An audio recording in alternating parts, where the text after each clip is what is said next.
আসসালামু আলাইকুম সবাইকে। হঠাৎ আজকে বন্ধুর সাথে প্ল্যান করে চলে গেলাম বার্গার এরিয়াতে। আর এই বার্গার এরিয়ার লোকেশন হলো চট্টগ্রামের ওমর গনি এমইএস কলেজের অপোজিট পাশে। এই রেস্টুরেন্টের ভিতরে ঢুকতে আপনাদের চোখে পড়বে এর অসাধারণ ইন্টেরিয়ার, যা ছিল খুব মিনিমালিস্টিক এবং খুব সুন্দর। আপনাদের অবশ্যই ভালো লাগবে এবং আপনারা খুব সুন্দর সুন্দর পিকচার্স তুলতে পারবেন। যাই হোক, আপনাদের এক নজরে এই রেস্টুরেন্টের সম্পূর্ণ ভিউটি ঘুরিয়ে আনি।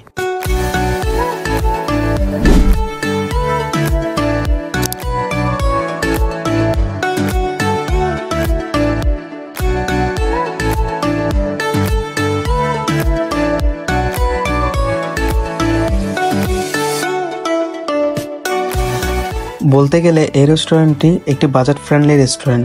মূলত বেশিরভাগ এখানে স্টুডেন্টরাই এসে থাকে। আর হ্যাঁ, এখানে আপনারা চাইলে ফ্রেন্ডস আর ফ্যামিলি নিয়ে খুব ভালো সময় কাটাতে পারেন। আর এই রেস্টুরেন্টের খাবারের দাম অন্যান্য রেস্টুরেন্টের তুলনায় খুবই কম। আর এই রেস্টুরেন্টের খাবারের স্বাদ বলতে গেলে খুব ভালোই। আর এই রেস্টুরেন্টের সার্ভিসও ছিল খুব ভালো। যিনি এখানে দায়িত্বে ছিল তার ব্যবহার ছিল খুবই ভালো। আর আমরা গিয়েছিলাম মূলত সন্ধ্যার টাইমে। আর সন্ধ্যার টাইমে মূলত মোটামুটি অনেক কাস্টমারই ছিল। আমরা মূলত খাওয়ার অর্ডার দেওয়ার পরে 15 হয়তো 20 মিনিট পরে পাই, কারণ তারা এই খাবারগুলো অর্ডার দেওয়ার সাথে সাথে ফ্রেশ ভাবে বানিয়ে দেয়। আমরা মূলত নিয়েছিলাম একটি পেয়ার মিল, মানে হলো একটি কম্বো, যার মূল্য ছিল 1390 টাকা। আর এটি ছিল দুজনের জন্য। কিন্তু আপনারা চাইলে এই মিলটি 2 জন অথবা 4 জন খেতে পারেন, কারণ এখানে এত পরিমাণ খাবার রয়েছে। এই মিলের মধ্যে ছিল প্রায় 9 ধরনের চিকেন আইটেম, যার টেস্ট ছিল খুবই ভালো। আর এই খাবারগুলো দেখতে কতটা মজাদার লাগছে তা তো আপনারা দেখতেই পাচ্ছেন।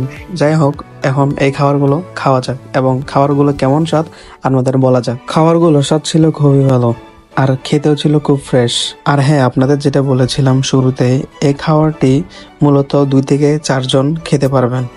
আমরা মূলত 2 জন খেয়েছিলাম। আর আমরা 2 জন খেয়ে অবস্থা খুবই খারাপ হয়ে গেছিল, কারণ খাবারের কোয়ান্টিটি অনেক বেশি ছিল। আর হ্যাঁ, আপনারা চাইলে এত বড় মিল না নিয়ে পার পার্সন আলাদা আলাদা ভাবেও খাবার নিতে পারেন। এটা করলে হয়তো বা আপনাদের খরচ আরো কিছুটা কমবে। যাই হোক, এখন আমরা যেটা খেলাম সেটার ফাইনাল কথায় আসি। খাবার ছিল খুবই ভালো। দামটা যদিও বা একটু বেশি দুজনের জন্য, কিন্তু আপনারা যদি এই খাবারটা 3 থেকে 4 জন মিলে স্প্লিট করে খান তাহলে আপনাদের জন্য পার পার্সন অনেক কম টাকায় করে পড়বে। যাই হোক, বার্গারটিতে গিয়ে আমি বলতে গেলে ফুলি স্যাটিসফাইড। ইনশাল্লাহ আপনারাও গিয়ে ঘুরে আসবেন এবং আপনাদেরও খুবই ভালো লাগবে তাদের খাবার এবং তাদের সার্ভিস এটসেট্রা। আর হ্যাঁ, এই রেস্টুরেন্টে যদি আগে গিয়ে থাকেন এবং যদি নতুন যান, যাওয়ার পরে অবশ্যই আমাকে কমেন্ট বক্সে জানাতে ভুলবেন না এই রেস্টুরেন্টের খাবার কেমন খেতে। হ্যাঁ, চ্যানেল এবং পেজে নতুন হয়ে থাকলে অবশ্যই সাবস্ক্রাইব এবং ফলো দিয়ে পাশে থাকবেন। আর হ্যাঁ, ভিডিওটি যদি ফেসবুক থেকে দেখে থাকেন তাহলে অবশ্যই একটি শেয়ার দিয়ে সবার মাঝে ছড়িয়ে দিবেন। দেখা হবে অন্য একটি জায়গায় অন্য কোনো ভিডিওতে। ততদিন পর্যন্ত সবাই ভালো থাকুন, সুস্থ থাকুন। আসসালামু আলাইকুম।